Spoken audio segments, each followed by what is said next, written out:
আমি মধুমিতা রয়।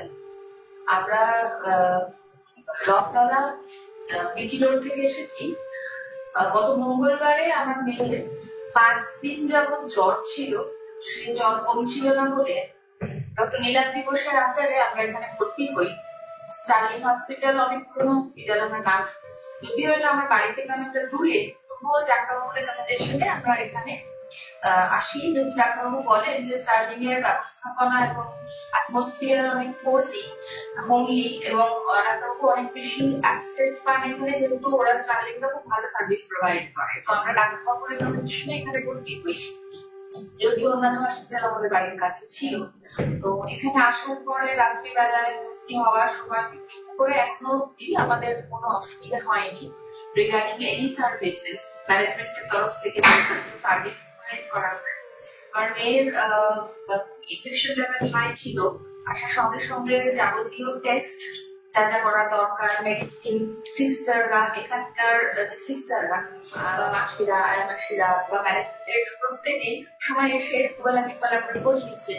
আর ডাক্তারবাবু এখানে যেমন ধরুন 2-3 বার করে এসে ভিজিট করে যাচ্ছে, যেটা অনেক ক্ষেত্রে অনেক বড় বড় প্রফেশনাল হাসপাতালে দেখা যায় না।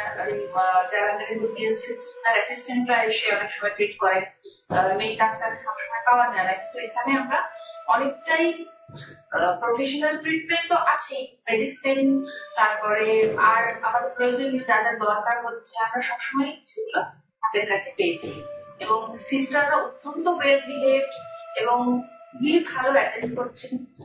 সবসময় এসে তারা যা যা দরকার মেডিসিন দিয়ে যাওয়া, খাবার, খোঁজ রাখা।